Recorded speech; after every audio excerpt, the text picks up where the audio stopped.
برادران اسلام، تمام تعریف و توصیف اللہ رب العالمین کے لیے جو ہم سب کا خالق و مالک ہے. رزاق بھی وہی ہے، ستار بھی وہی ہے، غفار بھی وہی ہے، رحمان بھی وہی ہے اور رحیم بھی وہی ہے. ہم میں سے ہر مسلمان مرد و عورت اس بات کو جانتا ہے. ہمیں کھلانے والی ذات کس کی ہے؟ بولیے اللہ کی. ہمیں پلانے والی ذات اللہ. ہماری زندگیوں کا مالک کون؟ اللہ. اور ہمارے مرنے کے بعد ہمیں اٹھانے والا کون؟ اللہ. اللہ. مرنے کے بعد قبر میں اپنے محبوب کا جلوہ دکھانے والا کون؟ اللہ. اور جلوہ محبوب دکھا کر قبر کو جنت کا باغ بنانے والا کون؟ اللہ. اور درود و سلام اس محبوب پر جن کے صدقے کائنات کو بنایا گیا، کائنات کو سجایا گیا. مجھے اور آپ کو اس کائنات میں بسا کر ہمیں اس محبوب کا امتی بنایا گیا. اللہ کی حمد اور سونے آقا کی ذات پر درود و سلام کا نذرانہ پیش کرنے کے بعد برادران اسلام دور و نزدیک سے آج کی اس خوبصورت محفل میں آپ اور میں حاضر ہیں. اللہ رب العالمین ہم سب کی حاضری کو اپنی بارگاہ میں قبول فرمائے. سب کہیے آمین. میری مائیں بہنیں بیٹیاں، گھروں میں ممکن ہو تو باوضو ہو کر چند لمحے کے لیے کسی خاص مقام پر بیٹھ کر وہ بھی اس محفل میں شریک ہو سکتی ہے. اللہ کا ذکر جب توجہ سے کوئی بھی سنتا ہے تو رحمت اس کی جانب متوجہ. اللہ اکبر. برادران اسلام، میں نے قرآن مجید فرقان حمید کی ایک آیت مبارکہ تلاوت کرنے کی سعادت حاصل کی. قبل میں آیت مبارکہ کی جانب بڑھوں، میں دعا کرتا ہوں اللہ تعالی اہل خانہ کے رزق میں علم میں برکت عطا فرمائے. آمین. اور آپ سب کے رزق میں علم میں برکت عطا فرمائے. اہل خانہ نے محفل سجائی، آپ کو بلایا اور آپ ان کی دعوت پہ اللہ اس کے محبوب کی یاد میں آئے بیٹھے ہیں. اور کہنے والے نے کہا تھا محبوب کی محفل کو محبوب سجاتے ہیں اور آتے ہیں وہی جن کو سرکار بلاتے ہیں. اللہ اکبر. ہماری تقریر کا انداز کچھ یہ ہے، کچھ آپ بولیں گے اور کچھ ہم بولیں گے، دونوں مل کے ذکر رسول کریں گے، ذکر اہل بیت کریں گے، ان کے غلاموں میں شامل ہو جائیں گے. تو بولتے رہیں گے تو بات بنتی رہے گی. اللہ تعالی ہم سب کو اس بابرکت محفل کی برکتیں نصیب فرمائے. ہمارے بزرگ نمازی ابراہیم بھائی کی تشریف لائے، اللہ ان کی محبتیں قبول فرمائے. ہمارے حاجی صاحب موجود ہیں، اللہ آپ کو بھی صحت عافیت عطا فرمائے. برادران اسلام، مشہور زمانہ آیت مبارکہ آپ کے سامنے تلاوت کی. میں آیت پھر پڑھنے لگا ہوں. اب آپ کی توجہ کا طالب ہوں، میں بھی توجہ سے پڑھتا ہوں. آپ توجہ سے سن کر توجہ سے جواب دیں گے. اب کیسے دیں گے؟ آپ کہیں گے سبحان اللہ. کیا بولیں گے؟ ذرا سارے بولے پیچھے تک سبحان اللہ. اتنے لوگ ہیں نا، آپ رج کے سبحان اللہ بولیے، لوگ گھر سے خود ہی باہر آئیں گے. کیا بولیں گے؟ سبحان اللہ. ارشاد ربانی ہے وَلَا تَقُولُوا لِمَن يُقْتَلُ فِي سَبِيلِ اللَّهِ أَمْوَاتٌ. سبحان اللہ. جو لوگ اللہ کی راہ میں مارے جائیں انہیں مردہ نہ کہو. الہی کیا کہے؟ فرمایا بل احیاء ولكن لا تشعرون. سبحان اللہ. وہ لوگ زندہ ہیں مگر تمہیں شعور نہیں ہے. اللہ اکبر. برادران اسلام، اللہ کی راہ میں مارا جانا یہ کوئی چھوٹی بات نہیں ہے. جنہیں اللہ پسند فرماتا ہے انہیں صالحین کہا جاتا ہے، اور صالحین سے جنہیں مقام بڑا ملتا ہے انہیں راہ خدا میں سر کٹانے کا مقام ملتا ہے. اور جو خدا کے دربار میں اپنا سب کچھ لٹا دیتے ہیں تن بھی لٹاتے من بھی لٹاتے ہیں، انہیں شہید کہا جاتا ہے۔ سبحان اللہ، اللہ اکبر۔ رسول پاک علیہ الصلوۃ والسلام سے محبت کرنے والوں، کائنات عالم جب سے بسائی گئی تب سے لے کر آج تک اور قیامت تک اللہ کچھ لوگوں کو صالحین میں قبول فرمائے گا اور کچھ کو شہادت کا درجہ عطا فرمائے گا اور کچھ کو یہ مقام عطا فرمائے گا کہ وہ ان کے ذکر سے اپنے دلوں کو منور کرتے رہیں گے۔ سبحان اللہ، اللہ اکبر۔ میرے آقا سے محبت کرنے والوں، محرم الحرام میں ہم جن شہداء کا ذکر کرتے ہیں، یہ وہ شہداء ہیں جن کی شہادت کا ذکر مصطفیٰ کریم نے ان کی شہادت سے کئی سال پہلے بیان فرما دیا۔ نبی پاک علیہ الصلوۃ والسلام سے محبت کرنے والوں، ایک سوال پیدا ہوتا ہے، آپ بھی اس محفل سے اٹھ کر جائیں گے، لوگوں کا کام ہے دوسروں پہ انگلی اٹھانا، خود کو کلمہ نہیں آتا، لوگ دوسروں کی نماز پہ انگلی اٹھاتے ہیں، خود کو غسل کا طریقہ نہیں آتا، لوگ اپنے زمانے کے اندر بڑے بڑوں پہ انگلی اٹھاتے ہیں، تو آپ کی میری کیا حیثیت ہے کہ ہم بچ جائیں؟ آپ اس محفل سے اٹھ کر جائیں گے تو لوگ آپ سے سوال کریں گے کہ جناب آپ ذکر اہل بیت کی محفل سجا کر بیٹھے ہوئے تھے تو کیوں بیٹھے ہوئے تھے؟ لڑنے کی ضرورت نہیں، محبت کا جواب دینا۔ سبحان اللہ، وہ آپ سے پوچھیں گے کیوں بیٹھے تھے، کیوں شہادت کا ذکر کر رہے تھے، کیوں امام صاحب کو بلا کر شہادت کے بارے میں آپ نے عنوان دے دیا؟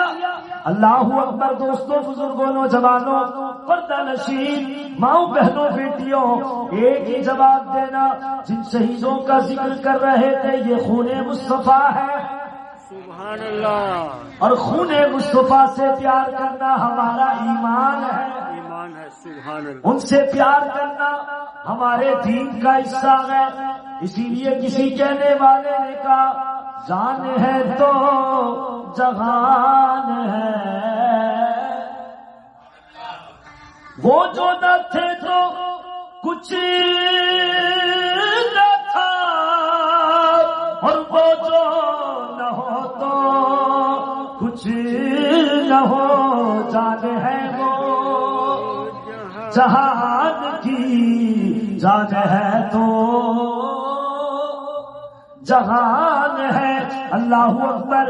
میرے بھائیوں، پردہ نشین بہنوں، بیٹیوں، لوگ آپ سے سوال کریں گے، آپ نے ذکر اہل بیت کی محفل سجا لی، آپ نے کئی سالوں پہلے لشکر کا ذکر شروع کر دیا، شہیدوں کا ذکر شروع کر دیا، ان کی سواریوں کا ذکر شروع کر دیا، ان کے آنے کا ذکر شروع کر دیا، ان کے قیام کا ذکر شروع کر دیا، ان کی رات کا ذکر شروع کر دیا، ان کی عبادت کا ذکر شروع کر دیا، ان کی تلاوت کا ذکر شروع کر دیا، ان کے محبوب پر درود پڑھنے کا ذکر شروع کر دیا۔ کاہے کو کیا؟ ایک ہی جملہ کہیا، جان ہے وہ جہان کی، جان ہے تو جہان ہے۔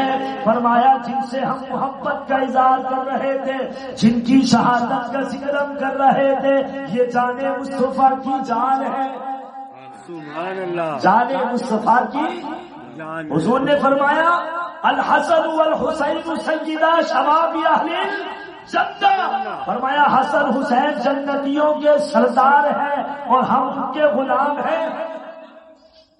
غلام اپنے آقا کا ذکر نہیں کریں گے تو پھر کس کا کریں گے؟ حضور نے ارشاد فرمایا الحسن والحسین ریحانۃ من الدنیا، فرمایا حسن حسین میری دنیا کے پھول ہیں۔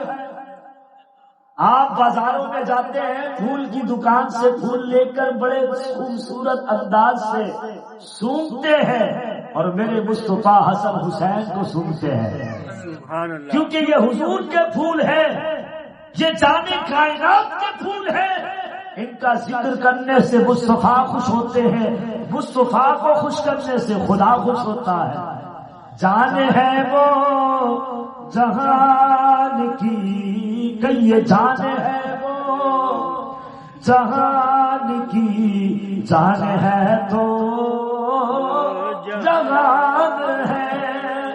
اللہ اکبر۔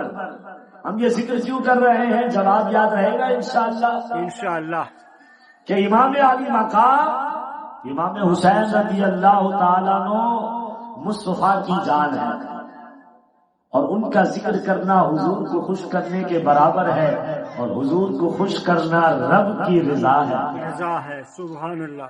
خدا کی رضا چاہتے ہیں دو عالم، خدا چاہتا ہے رضائے محمد صلی اللہ علیہ وسلم۔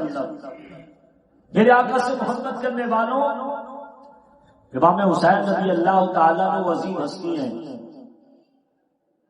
جن کی شہادت کا ذکر ان کے بچپن میں ہوا کرتا تھا۔ حضور نبی پاک علیہ الصلوۃ والسلام کی چچی ایک مرتبہ حضرت امام حسین رضی اللہ تعالیٰ عنہ کو لے کر آئے اور حضور کی خدمت میں پیش کیا۔ سرکار انہیں بوسہ بھی دے رہے تھے اور مسکرا بھی رہے تھے۔ اچانک سرکار کی آنکھوں میں نمی آ گئی، آنکھوں میں اشک بہنے لگے۔ حضور کی چچی جان نے بارگاہ مصطفیٰ میں عرض کی، یا نبی اللہ صلی اللہ علیہ وسلم، آقا مہربانی فرمائیے، ارشاد فرمائیے، چند لمحے پہلے آپ کے لبوں پہ تبسم تھا، خوشی کے آثار تھے، نواسا گود میں ہے، خوشی نہ ہو تو کیا ہو، اچانک چہرے کا رنگ بدل گیا، لب مصطفیٰ سے مسکراہٹ ختم ہو گئی، آنکھوں میں نمی آ گئی۔ حضور یہ رونے کا سبب کیا ہے؟ لب مصطفیٰ کو جنبش ہوئی، رحمت کے پھول بکھرنے لگے۔ میرے آقا علیہ الصلوۃ والسلام نے ارشاد فرمایا، آتانی جبریل علیہ السلام، میرے پاس ابھی جبریل آئے اور انہوں نے آ کر عرض کی، یا نبی اللہ، ان قریب آپ کے اس شہزادے کو شہید کر دیا جائے گا، اور حضور میں تو اس کی مٹی بھی لایا ہوں۔ سرکار نے وہ مٹی بھی دکھائی اور شہادت کا ذکر بھی فرمایا۔ سبحان اللہ، اللہ اکبر۔ اور امام علی مقام امام حسین رضی اللہ تعالیٰ عنہ کتنی عظیم ہستی ہیں کہ جب انہیں شہادت کا بچپن میں ہی علم ہو گیا تو انہوں نے تعلیم رسول سے اس زمانے کے لیے اپنے حالات کو مضبوط کرنا شروع کر دیا، اپنے صبر اور استقامت کو مضبوط کرنا شروع کر دیا۔ اللہ اکبر۔ اور یہ صبر کا معاملہ کیسے مضبوط ہوتا ہے اور انسان استقامت کے میدان میں کیسے مضبوط ہوتا ہے، اس کے لیے انسان کو خدا کے دربار کی حاضری کا راستہ ضروری ہے۔ کسی نے حضرت امیر معاویہ صحابی رسول کاتب وحی قرآن سے پوچھا، یہ بتائیے اگر امام حسین سے ملنا ہو تو کہاں ملیں گے؟ فرمایا مسجد نبوی میں جانا، ایک ہستی لوگوں کے مجمع میں بیٹھی ہوگی اور وہ قرآن کا درس دے رہی ہوگی، اور اس کی محفل میں دنیا ایسے بیٹھی ہوگی کہ جیسے ان کے جسموں پہ پرندے بیٹھے ہوتے ہیں۔ اس ہستی کو حسین ابن علی کہا جاتا ہے۔ سبحان اللہ۔ چونکہ دین مسجدوں سے چلا ہے اور قرب قیامت میں مسجد میں رہ جائے گا۔ امام حسین نے جہاں سے دین ملتا تھا ان مسجدوں کا رخ کیا، اور اس زمانے کی سب سے بہترین مسجد کا رخ کیا، اسے مسجد نبوی کہا جاتا ہے۔ اللہ اکبر۔ میرے آقا سے پیار کرنے والوں، امام علی مقام امام حسین رضی اللہ تعالیٰ عنہ کی زندگی کا سب سے عظیم حصہ یہ ہے کہ آپ نے صحابہ کرام علیہ رضوان سے علم حاصل کیا، آپ نے قرآن یاد کیا، قرآن کی تفسیر کا علم حاصل کیا، آپ نے علم حدیث حاصل کیا، اکابر صحابہ سے علم حاصل کیا، حضرت ابو بکر سے علم حاصل کیا، حضرت عمر سے علم حاصل کیا، حضرت عثمان غنی سے علم حاصل کیا، اپنے بابا مولا علی سے علم حاصل کیا، اپنی ماں سیدہ کائنات سیدہ فاطمہ الزہرا سے علم حاصل کیا، اور یہ علم حاصل کرنے کے بعد مسجد نبوی میں بیٹھ کر اس علم کو تقسیم فرمایا کرتے تھے. سبحان اللہ. آج ہمیں غور کرنا ہوگا. ہم شہید کربلا کے وارث ہیں. ہم خاتون جنت کے لخت جگر کے دیوانے ہیں. ہم جانے کائنات کی جان کے دیوانے ہیں. ہمارے پاس اس علم رسول سے کوئی خیرات ہے؟ کیا علم رسول کو حاصل کرنے کا کوئی شوق و جذبہ ہے؟ اللہ اکبر. جب علم سینے میں آتا ہے تو پھر سخاوت کا ذوق بھی آتا ہے. دنیا کا علم، دنیا داری کا شوق انسان کو کنجوس بناتا ہے، لیکن مصطفیٰ کے در کا علم وہ علم ہے جو انسان کو سخی بنا دیتا ہے.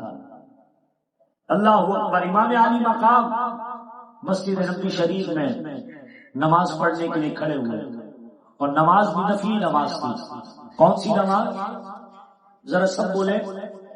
اللہ جتنی جلدی بولے اتنی جلدی مدینے بلائے. کون سی نماز تھی؟ مسجد نبوی میں نفلی نماز پڑھنے کے لیے کھڑے ہوئے. ہم مسلمانوں کا حال کیا ہے؟ ہم تو فرض نماز کے لیے بھی پابندی سے مسجد نہیں جاتے. وہ تو نفل کے لیے بھی اللہ کے گھر پہنچ جایا کرتے تھے. میرے بھائیوں، میں آپ سے عرض کروں گا، آپ ظہر میں، عصر میں، مغرب میں کام پر ہوتے ہیں یا سفر میں ہوتے ہیں. 2 وقت کی نماز میں آپ گھر میں ہوتے ہیں. ایک کو عشاء کی نماز کہا جاتا ہے اور دوسری کو فجر تھی. ذرا سارے بولے نا. دوسری کو فجر. اللہ آپ کو اور بولنا نصیب فرمائے. دوسری کو فجر کی نماز کہا جاتا ہے. خدا کے لیے اپنے محلے کی مسجدوں کو آباد کرو تاکہ ہم مرے تو لوگ ہمارا نام سن کے ہی جنازے میں چلے آئے. ارے اللہ کے بندے تم آؤ گے نہیں، کیا سدا تم زندہ رہو گے؟ کل تم مر جاؤ گے، تمہیں کوئی نہ جانے گا نہ پہچانے گا. اعلان تو ہو جائے گا، لیکن جب یاری نہیں ہوگی نمازیوں سے تو تمہارا جنازہ پڑھنے کون آئے گا؟ شہید کی زندگی ہم کو یہ درس بھی دیتی ہے کہ اپنی آخرت کی فکر کرو. شہید رائے خدا میں سر کیوں کٹاتا ہے؟ کیا دولت کے لیے؟ کیا مال کے لیے؟ صرف اس لیے کہ رب راضی ہو جائے اور حشر کے میدان میں اس کے لیے اللہ کے دربار میں جانا آسان ہو. بندہ شہیدوں کو سلام بھی کرے، ان کے نام کے لیے فاتحہ اور ایصال ثواب بھی کرے، اور ان کی محفل میں آنے کے بعد آخرت کی تیاری بھی نہ کرے، تو بندہ اپنے آپ سے اتنا تو سوال کرے کہ وہ بندہ کیا کر رہا ہے؟ وہ بندہ وفاداری کر رہا ہے یا اپنی ہی ذات سے بے وفائی کر رہا ہے؟ ہم امام علی مقام، امام حسین اور اہل بیت اطہار کا ذکر کر کے کوئی بہت بڑا کام نہیں کر رہے. یہ تو ہم اپنا نصیب چمکا رہے ہیں. یہ تو ان کا کرم ہے کہ اپنی محفل میں بٹھا رکھا ہے. سبحان اللہ. ورنہ انہیں ہم گداؤں کی ضرورت تھوڑی ہے. امام علی مقام، امام حسن اور امام حسین کا وہ مقام ہے کہ سارے نبیوں کے سردار نے ان کا مقام بیان کیا. ہم کیا بیان کر سکتے ہیں ان کے بارے میں؟ یہ تو ہمارا نصیب اچھا ہے، انہوں نے ہم پر نگاہ شفقت فرما رکھی ہے. امام علی مقام، امام حسین مسجد نبوی میں نفل نماز پڑھنے کے لیے کھڑے ہوئے، اور بندہ مسجد نبوی کے دروازے پہ آیا اور آ کر کہنے لگا، اے سخی گھرانے کے شہزادے، میری جھولی کو تو بھر دے. امام علی مقام نے جلدی سے نماز مکمل کی، اپنے خادم کو بلایا اور بلا کر پوچھا، بندہ خدا یہ بتائیے ہمارے پاس اس لمحے کتنے پیسے موجود ہیں؟ خادم عرض کرنے لگے، حضور والا کیا بتاؤں کہ ہمارے پاس کتنا خرچہ ہے؟ عرض کی حضور، حضرت امیر معاویہ رضی اللہ تعالیٰ عنہ کی جانب سے آپ کے پاس جو خرچ آیا تھا اس میں سے صرف 1 ماہ کا خرچ موجود ہے، اور وہ بھی اہل خانہ کے لیے کافی ہوگا. فرمایا بندہ خدا جا گھر کے اس حصے میں جہاں ہم گھر کی ضرورت کے لیے پیسہ رکھتے ہیں سارے پیسے اٹھا کے لے آ. ہم سے زیادہ مستحق آ گیا ہے، اپنی خیر ہے، اس کا بیڑا پار ہونا چاہیے. سبحان اللہ. ہم اس حسین سے ماننے والے ہیں. کیسی بدقسمتی ہے ہماری. کیا ہمیں امام حسین کے نام پر بانٹنا چاہیے تھا؟ ہمارے ہاں امام حسین کا فقیر بنایا جا رہا ہے، ہرے کپڑے بنا کر، جس کے گھر میں کئی مہینوں کا راشن پڑا ہوا ہے اس کا بچہ باہر بھیک مانگ رہا ہے، گلی گلی دروازہ بجا رہا ہے۔ پوچھئے اما صاحبہ، بچے کو ہرے کپڑے پہنا کر ہاتھ میں کاسا دے کے کیوں فقیر بنایا؟ امام صاحب، بات یہ ہے کہ ہم نے منت مانی تھی، اگر ہمارا بچہ ہوا ٹھیک ہو گیا تو ہم اس کو 10 سال تک فقیر بنائیں گے۔ اے میری بہن، خدا کے لیے کبھی در مصطفیٰ پہ آ کر سوال کرتی، یا نبی اللہ، اگر شریعت کی مخالف منت ہو تو عمل کرنا جائز ہے کیا نہیں؟ ہائے افسوس میری بہنوں پر، انہوں نے منت تو مان لی لیکن در نبی سے کبھی سوال ہی نہیں کیا، سوال ہی نہیں۔ کبھی انہوں نے کسی عالم سے سوال ہی نہیں کیا کہ امام صاحب یہ کام جائز ہے کہ نہیں ہے۔ میں صبح فجر کی نماز کے بعد جو درس دیتا ہوں، آج اس درس میں یہ حدیث آئی کہ رسول پاک علیہ الصلوۃ والسلام سے سوال کیا گیا، حضور انسان کب ہاتھ بڑھا سکتا ہے؟ سرکار نے فرمایا، جب انسان کے پاس 2 وقت کے کھانے کے بھی روٹی کے پیسے نہ ہو تو پھر بھیک مانگ سکتا ہے۔ آج جو لوگ امام حسین کے نام پر یا کسی اور ہستی کے نام پر مانگنے نکلے ہیں، وہ اپنے آپ سے سوال کریں، مرنے کے بعد قبر میں نانا حسین کو کیا وہ دکھائیں گے؟ جناب، یہ دنیا تو ختم ہو جائے گی لیکن قبر میں جو حساب ہوگا وہاں بڑا مشکل حساب ہوگا۔ خدا کے لیے منت ضرور مانے، لیکن وہ مانے جس کی اسلام نے اجازت دی ہو، جس کی اسلام نے مخالفت کی، جس کام کو اسلام نے حرام کہا۔ مسلمان مردوں کے لیے لوہا پہننا حرام، مسلمان مردوں کے لیے سونا پہننا حرام، مسلمان مردوں کے لیے چاندی کی انگوٹھی کے علاوہ کوئی زیور پہننا حرام۔ اگر کوئی شخص یہ منت مانتا ہے الہی میرا کام ہو جائے، میں لال شہباز قلندر رحمت اللہ تعالی علیہ کے نام کا کڑا پہنوں گا، اس کی یہ منت جائز نہیں، کیونکہ اسلام میں کڑا پہننا، لوہا پہننا، سونا پہننا، چاندی پہننا حرام ہے مرد کے لیے، اور حرام کام کی منت جائز نہیں ہے۔ بولو بھائی، آج ہم کہاں جا رہے ہیں؟ اور ہمارے یہاں بھی لوگ مجھے بڑے فخر سے آگے کہتے ہیں، چلو اچھی بات ہے آپ آ کے بتا دیتے، ہم آپ کی اصلاح کر دیں گے، لیکن اتنا فخر بھی اچھا نہیں ہوتا کہ گناہ پہ فخر شروع ہو جائے۔ لوگ بڑے فخر سے آ کر کہتے ہیں، امام صاحب آج نا میں نے گھر کے دروازے پر نا 4 بھیک مانگنے کے لیے امام حسین کے فقیر آئے تھے۔ ارے خدا کے محبوب تو اللہ کے نام پر مانگنے کی اجازت نہیں دیتے، تو امام حسین کے نام پہ بھیک مانگ رہے، اور کوئی مانگ رہا تھا تو منع کرتا، تو اس کو سمجھاتا، تو اس کو دے کے اس کو نیکی سمجھ رہا ہے۔ اللہ کے بندو، ذکر اہل بیت سے یہ بات سیکھو، ہم نے امام حسین کے نام پر بانٹنا ہے، مانگنا نہیں ہے۔ اللہ اکبر۔ دوستوں، بزرگوں، نوجوانوں، امام علی مقام امام حسین رضی اللہ تعالیٰ عنہ نے اپنے خادم سے فرمایا، بندہ خدا گھر کے اس حصے میں چلا جا جہاں ہم ضرورت کے لیے پیسہ رکھتے ہیں، اشیاء رکھتے ہیں، کیونکہ وہ ہماری ضرورت کی تو خیر ہے، اس کا بھلا ہونا چاہیے۔ اللہ اکبر۔ امام حسین نے پورے مہینے کا خرچہ اس کو دے دیا۔ بولیے نا سبحان اللہ۔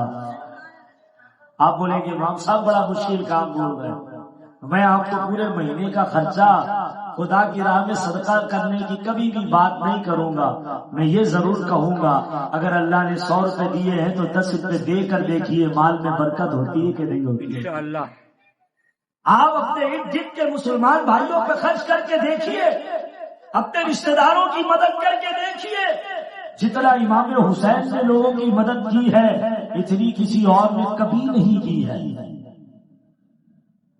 بس فرق اتنا سا ہے، اس زمانے میں لوگ علم حدیث جمع کرنے میں لگے ہوئے تھے تو بہت سے لوگوں نے امام حسین کی زندگی کو نہیں لکھا، چند کتابوں میں ان کی باتیں ملتی ہیں اور وہ بڑی مشکل سے ملتی ہیں۔ ہم عجم کے لوگ ہیں، امام حسین عرب میں پیدا ہوئے، ان کی زندگی پہ کتابیں عرب کی سرزمین پر ملتی ہیں، اللہ کرے وہ کتابیں چھپ کے پاکستان بھی آ جائیں اور چھپ جائے تو ہمارے ہاتھ میں بھی آ جائے تو ایک آدھ کتاب ہم بھی ترجمہ کر کے آپ کو پیش کر دیں. میں نے الحمدللہ صحابہ اور اہل بیت کی محبت کے عنوان پہ کتاب لکھی ہے اور اللہ نے چاہا تو بہت جلد چھپیں گے انشاءاللہ. انشاءاللہ. میں نے وہ ایم اے اسلامیات کیا تھا، اس پر وہ کتاب لکھ کر پیش کی تھی تو اللہ تعالیٰ نے صحابہ اور اہل بیت کا صدقہ یہ عزت عطا فرمائی تھی کہ میں نے اپنے شہر میں ٹاپ کیا تھا. عرض کرنے کا مقصد صرف یہ ہے کہ آپ غلامی کر کے تو دیکھیں، اللہ عزت عطا فرمائے گا. ہم نے آج اپنے مطلب کی بات کرنا اور اپنے مطلب کی بات سننا پسند کی ہے. کڑوی باتیں امام صاحب کریں تو وہ بھی اچھے نہیں لگتے، لیکن کڑوی گولی ہی بیمار کو ٹھیک کرتی ہے. امام علی مقام امام حسین رضی اللہ تعالیٰ عنہ وہ عظیم ہستی ہے جن کے شہادت کا ذکر رسول اللہ صلی اللہ علیہ وسلم نے بچپن میں فرما دیا اور ان کا بچپن گزر رہا ہے، ان کی جوانی آ رہی ہے. صحابہ کرام اپنے بچوں کو سکھایا کرتے تھے کہ آپ نے اس موقع کا انتظار کرنا ہے جب امام علی مقام شہادت گاہ کی طرف جائیں تو تم نے اپنا سب کچھ ان کے قدموں پہ قربان کرنا. اللہ اکبر. صحابہ کرام ہو یا اہل بیت اطہار، سارے لوگ اس بات کو جانتے تھے کہ امام علی مقام کی شہادت کنفرم ہے اور ان کو شہید کیا جائے گا. اسی لیے جب امام علی مقام امام حسین رضی اللہ تعالیٰ عنہ کو خبر ملی کہ حضرت امیر معاویہ کاتب وحی قرآن وہ وصال فرما گئے تو آپ نے پڑھا انا للہ و انا الیہ راجعون. اللہ ان کی مغفرت فرمائے، ان پر رحمت کا نزول فرمائے.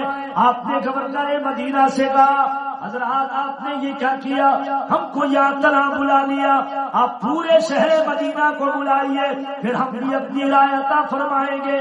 گورنر مدینہ کو یہ جواب دے کر امام علی مقام امام حسین اپنے اہل خانہ کے پاس آئے اور آ کر فرمانے لگے اے میرے شہزادوں، اے میری شہزادیوں، چلو اپنے سامان کو سمیٹنا شروع کرو.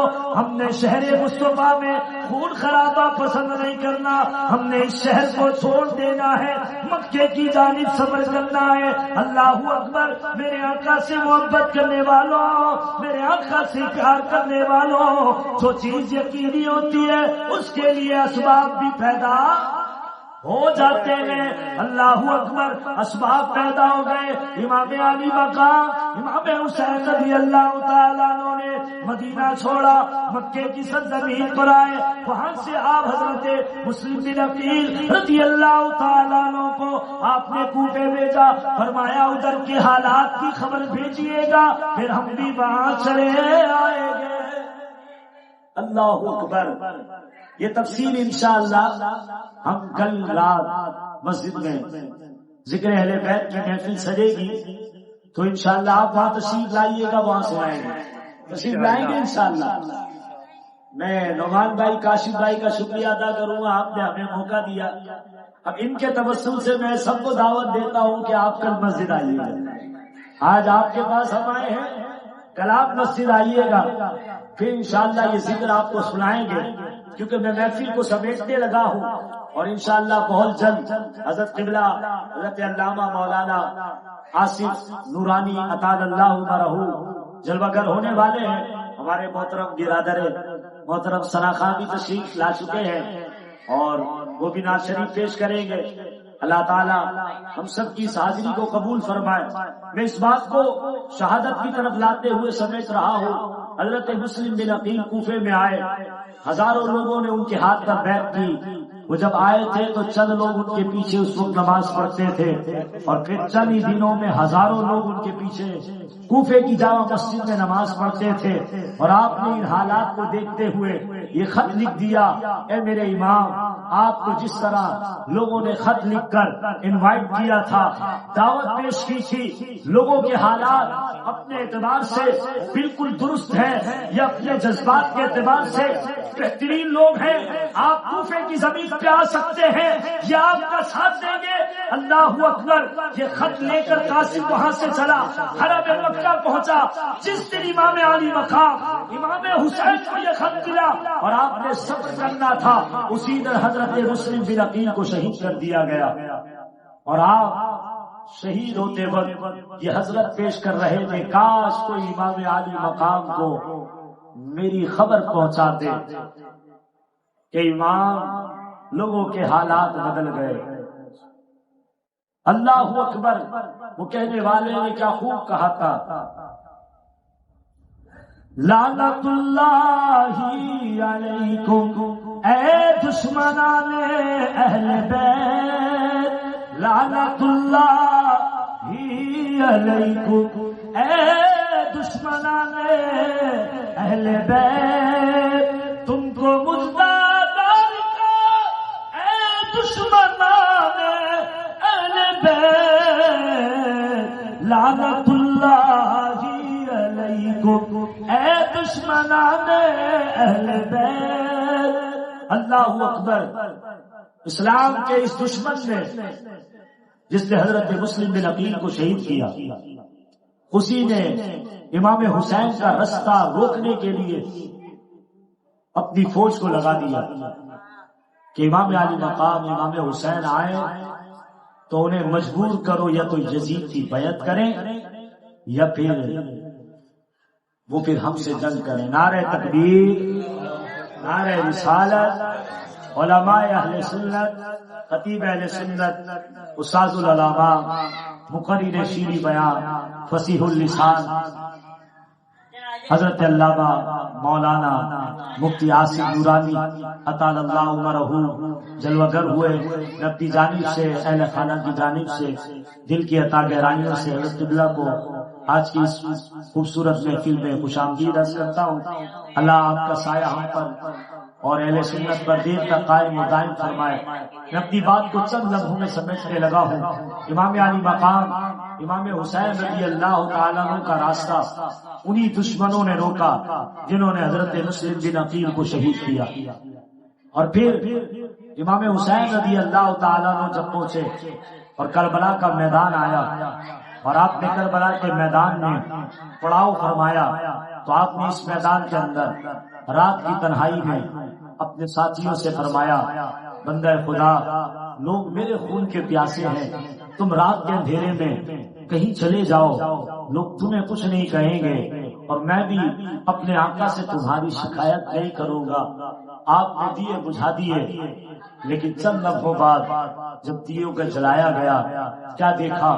وہ تمام عاشقان مصطفیٰ جن کا تعلق خاندان مصطفیٰ سے تھا، جن کا تعلق آل علی سے تھا، آل عباس سے تھا، آل جعفر سے تھا، وہ ہستیاں بھی موجود تھیں جن میں اول محمد بھی تھے، جن میں علی اصغر اور علی اکبر بھی تھے، جن میں سیدہ زینب بھی تھی، جن میں ابو بکر و عمر اور عثمان کے نام سے شہزادے بھی موجود تھے۔ اللہ اکبر، وہ سارے وہاں نم آنکھوں کے ساتھ ہاتھ جوڑ کے میرے امام سے کہہ رہے تھے، امام اتنی مہربانی فرما دیجئے، حرم مدینہ سے لے کر چلے تھے، مکے کی سرزمین تک لائے، وہاں سے کوفے تک لائے ہو، یہاں سے جنت بھی لے جاؤ نا، لے جاؤ۔ سبحان اللہ۔ ہمیں واپس جانے کا نہ کہو، اگر ہم یہاں سے اٹھ کے جائیں گے تو کس منہ سے زمانے کو منہ دکھائیں گے کہ ہم نے مر کے قبر میں نہیں جانا؟ مدینے کے تاجدار سے بھی تو ہم نے جا کر شفاعت کا سوال کرنا ہے۔ ہاتھ جوڑ کے گزارش ہے، مہربانی کی ہے آپ نے، حرم مدینہ سے لے کر چلے ہیں آپ، مکے تک بھی لائے، اب کوفے تک لائے ہیں تو اب جنت کا سفر بھی کرا دے، شہادت کی منزل بھی طے کرا دے۔ میرے امام نے فرمایا، اگر تمہیں شہادت کی تمنا ہے تو پھر جی بھر کے رات بھر عبادت کرنی ہے، صبح اسی رب کے دربار میں جانے کے لیے ہم نے شہادت کے جام حاصل کرنے کے لیے میدان کربلا میں اترنا ہے۔ رات عبادت ہوتی رہی، ریاضت ہوتی رہی، اس عبادت میں کیا ہوا؟ کبھی آئیے گا مسجد میں تو آپ کو بتائیں گے کربلا والوں نے رات کیسی گزاری۔ خدا کرے ہماری رات اچھی گزر جائے۔ بڑا افسوس ہوتا ہے جب نوجوان رات کو جاگتا ہے اور صبح دوپہر میں 2 بجے اٹھ کر آتا ہے. اس کی ماں کہتی ہے بیٹا ناشتہ کر لے. وہ ماں سے کہتا ہے امی جان میری نیند پوری نہیں ہوئی. ادھر وہ مولا حیدر کا نعرہ لگتا ہے, یا علی بھی کہتا ہے, ذکر اہل بیت بھی آتا ہے, اور حسین کا ذکر سن کے آنسو بھی بہاتا ہے. پھر اس سے میرا سوال تو بنتا ہے, ذکر علی میں آنے والے, ذکر حسن اور حسین سننے والے, تجھے امام حسین کی کربلا والی رات یاد نہیں جو پورے ساری رات موبائل میں گزار دی اور فجر کا خیال نہ آیا, ظہر کا تجھے احترام نہ رہا, عصر کے وقت تجھے ناشتہ یاد آیا اور شام کو ماں کی خدمت بھی بھول گیا, اور رات کے اندھیرے میں پھر تو گناہ میں مصروف ہو گیا. بتا تو کیا کر رہا ہے؟ تو کیسا اہل بیت کا دیوانہ اور پروانہ ہے؟ خدا کے لیے اپنی راتوں کو اچھا کرو. ہم جس محلے میں ہیں یہاں آدھے لوگ وہ ہیں جنہیں اللہ نے کسی کی محتاجگی سے بچا رکھا ہے. اس نعمت کا شکر کرنا چاہیے, اس نعمت پر اترانا نہیں چاہیے. اس نعمت پر رب کا شکر یہ بنتا ہے رات کو جلدی سو جاؤ, صبح اٹھ کے رب کے آگے سر جھکا کے کہو الہی تیرے کرم سے یہ عزت ملی ہے, زوال نعمت سے بچا لے. حق تو یہ بنتا ہے, لیکن ہم آج اس سبق سے بڑے دور ہیں. میرے امام نے صبح ہوتے ہی نماز فجر کی ادائیگی فرمائی. یہ کون سی فجر کی نماز ہے؟ یہ امام کی زندگی کی آخری نماز ہے. امام نے اس دن فجر کی نماز کا خاص اہتمام کیا. کیوں کیا؟ کوئی پوچھے میرے امام سے, وہ کہتے مدینے سے آواز آتی ہے, لب مصطفیٰ کو جنبش ہوئی, رحمت کے پھول بکھرنے لگے. میرے کریم نے فرمایا اگر فجر کی نماز تم پڑھو گے اللہ تمہیں اپنی رحمت کا جھنڈا عطا فرمائے گا. سبحان اللہ. اور جس امام نے اپنے ہاتھوں میں اسلام کا جھنڈا لے رکھا ہو اور وہ فجر کی نماز پڑھ کے جب کربلا میں آیا ہوگا تو فتح کیوں نہ آئی ہوگی؟ اللہ اکبر. کبھی جانے دے کر فتح ملتی ہے اور کبھی جانے لے کر فتح ملتی ہے. احد کے میدان میں, بدر کے میدان میں رسول اللہ کے صحابہ نے جانے دی اور جانے لی اور فتح ملی. یہاں سب کچھ قربان ہوا, نیزے پہ جب سر آیا تو ہمیشہ کے لیے فتح حضرت امام حسین کے قدموں میں آ گیا. اللہ اکبر. میرے آقا سے محبت کرنے والوں, امام حسین نے اپنے تمام رفقا کو شہادت کی منزل پر جانے کے لیے موقع عطا فرمایا. اور میں اپنی بات کو ختم کرنے کے لیے صرف 5 منٹ لوں گا اور آپ سے عرض کروں گا اس بات پہ توجہ رکھیے گا. امام علی مقام نے اپنے بھتیجوں کو, اپنے بھانجوں کو شہید ہوتے ہوئے دیکھا, ان کے جسموں کو اٹھا کر خیموں کی جانب لا کے رکھا. یہ جگر میرے حسین کا ہی ہے. ہمارے گھر میں ہمارے بابا کا انتقال ہو جائے تو ہمارے ہوش سلامت نہیں رہتے. یہ تربیت مصطفیٰ کا اثر تھا. امام حسین نے اپنے جوانوں کے لاشوں کو اٹھایا اور ہر جگہ یہی کہا الہی میں تیری رضا پر راضی ہوں, میں تیرے حکم پر راضی ہوں, میں تیرے فیصلے سے راضی ہوں. اور پھر تنہا گھوڑے پہ سوار ہو کر آپ لشکر یزید کے مقابلے میں آئے. 3 دن کے پیاسے تھے, لیکن آپ نے جب تلوار چلائی تو کوئی کہہ نہیں سکتا تھا یہ پیاسا ہے. کہنے والے کہا کرتے تھے اگر ان کے پیاسوں کی طاقت کا یہ عالم ہے تو جنہیں پانی ملتا ہوگا ان کی طاقت کا عالم کیا ہوگا. اللہ اکبر. میرے امام علی مقام کا جب لوگ مقابلہ نہ کر سکے تو لوگوں نے مل کر آپ پر تیروں سے حملہ فرمایا, حملہ کیا اور آپ کے پیشانی اقدس پہ ایک تیر لگا اور آپ اس گھوڑے سے زمین کی جانب جب تشریف لائے تو آپ نے سجدے میں سر رکھا. زمانہ دیکھتا رہا. میرے حسین اپنا سب کچھ لٹا کر بھی سجدے کی جانب جا رہے ہیں, زمانے کو بتا رہے ہیں ایمان والوں اگر اللہ سب کچھ قربان کرنے کا موقع دے اس پر بھی سجدہ بنتا ہے,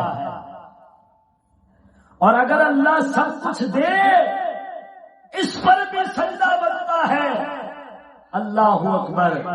ہم ذکر اہل بیت میں آنے والے اگر نماز کی حفاظت نہ کریں تو یقین کیجئے حشر کے میدان میں امام حسین کا سامنا مشکل ہو جائے گا۔ ہم اپنی مرضی کے لیے مسجد ضرور آتے ہیں، جب کام سے ذرا سختی ہوتی ہے تو رب کو منانے آتے ہیں۔ جب اللہ کچھ دے رہا ہو اس لمحے رب کے دربار میں آ کر کہا کریں الہی کرم فرما دے، مہربانی فرما دے، جو آسانیاں عطا کی ہیں ان کو زوال سے بچا لے۔ حدیث پاک میں ہے اگر بندہ کثرت سے دعا کرے، خوشحالی کے عالم میں دعا کرے، سرکار فرماتے ہیں اللہ رب العالمین تنگی کے حالات میں اس کی دعاؤں کو ضرور قبول کرواتا ہے۔ آئیے آج عزم کیجئے ہم اپنی نمازوں کی ضرور حفاظت کریں گے۔ میں نے حضرت امام حسن بصری رحمت اللہ تعالی علیہ کی زندگی کا ایک واقعہ پڑھا۔ آپ کے پاس ایک شخص آیا اور آ کر کہنے لگا یا ولی اللہ میں آپ سے عرض کرتا ہوں مجھے توبہ کرا دیں۔ آپ نے فرمایا جلدی کرو، ہاتھ بڑھاؤ، توبہ کراتے ہیں۔ توبہ کرائی تو آپ نے پوچھا بندے خدا بڑی دیر کر دی توبہ کرنے میں، لیکن یہ بتا یہ نعمت تجھے کیسے ملی؟ وہ رو کے کہنے لگا بندہ خدا کیا بتاؤں یہ نعمت کیسے ملی؟ حضور کفن چوری کر کے زندگی گزارتا تھا، آج ایک نوجوان کا جنازہ پڑا اور اس کے ساتھ جنازے کے ساتھ چلا، قبرستان میں گیا، لوگوں نے اسے دفنایا، منہا خلقناکم وفیہا نعیدکم ومنہا نخرجکم، تارۃ اخری پڑھ کے لوگوں نے مٹی بھی ڈالی، ہم نے بھی دکھاوے کی مٹی ڈالی۔ اللہ اکبر۔ جب لوگ پلٹنے لگے حضور کیا بتاؤں، عادت سے مجبور تھا، قبر پہ ایک نشان لگایا تاکہ جب دن کا اجالا چلا جائے گا، رات کے اندھیرے آ جائیں گے، میں آ کر اس نشان زدہ قبر کو کھودوں گا، اس کی اینٹیں ہٹاؤں گا، اس کا کفن چوری کر کے اپنی زندگی کی ایک رات اور بسر کر کے دنیا کو دکھاؤں گا۔ لیکن جب دنیا کا دن چلا گیا، رات کا اندھیرا آ گیا، میں قبرستان میں داخل ہوا، میں نے قبر سے مٹی تو کیا ہٹائی، دیکھا قبر میں مردہ ہی نہیں تھا۔ میں بڑا حیران و پریشان ہوا، عادت سے مجبور تھا تو اپنے آپ کو تسلی دیتے ہوئے کہنے لگا شاید بڑا گناہگار تھا، اتنا عذاب ہوا کہ ایک ہی دن میں اس کی ہستی کو مٹا دیا گیا۔ میں نے کہا کفن تو کہیں پڑا ہوگا۔ سرکار کفن کو ڈھونڈنے کے لیے قبر میں اترا تو قبر تو جنت کا باغ بنا ہوا نظر آیا، قبر تو جنت کا نمونہ پیش کر رہی تھی۔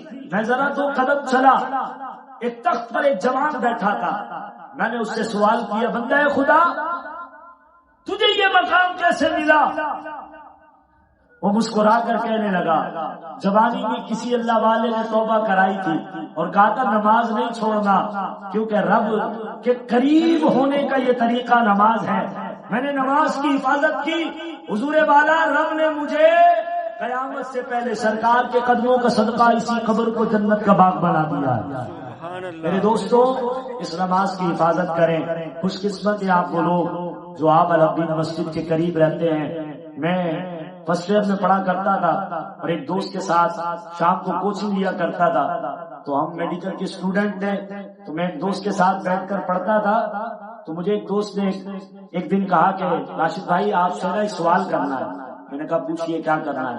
کہنے لگے میرے ایک عزیز یورپ سے آئے ہیں اور جب اذان ہوتی ہے نا وہ بڑا پریشان ہو جاتا ہے۔ حیرت کی بات تھی، اذان سے مسلمان تو پریشان، ذرا پیچھے تک آواز ہے، مسلمان تو پریشان نہیں ہوتا، وہ پریشان ہوا تو ہم بھی پریشان ہوئے۔ میں نے اسے بلا کر کہا برادر یہ تو بتاؤ کہ یہ سب کیوں ہوتا ہے؟ کہنے لگا بھائی بدقسمتی ہے میری، پیدا تو مسلمانوں کے گھر میں ہوا، لیکن جس شہر میں رہتا تھا نا وہاں کوئی 30-40 کلومیٹر دور مسجد تھی، اذان کی آواز نہیں سنی تھی۔ میں 13 سال کا ہو گیا ہوں، میں نے زندگی میں 2 عید کی نمازیں پڑھی ہیں، مجھے جمعے کا پتہ ہی نہیں ہے۔ اذان تو اس محلے میں آ کے سنی ہے، سالوں سے اذان نہیں سنی تھی، اب برائی کی عادت پڑ چکی تھی، تو گانے سننے کی عادت پڑ گئی تھی۔ بھائی اب اچھی آواز بھی خدا جانے قسمت کو کہاں لے گئی۔ بڑا پریشان ہوتا ہوں، رب سے توبہ کرتا ہوں لیکن معافی نہیں مل رہی۔ میرے دوستوں یہ خوش قسمتی ہوتی ہے کہ بندہ ایسے محلے میں رہتا ہو جہاں سے ہر صبح آواز آئے اللہ اکبر اللہ اکبر اللہ اکبر، اور بندے کو آواز آئے حی علی الصلاۃ،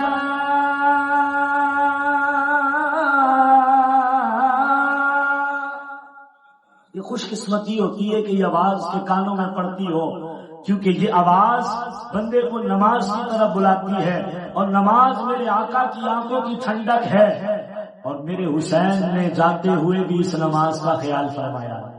اللہ تعالیٰ امام عالی مقام امام حسین کی محبت نصیب فرمائے، آمین بجاہ نبی الامین وما علینا الا البلاغ۔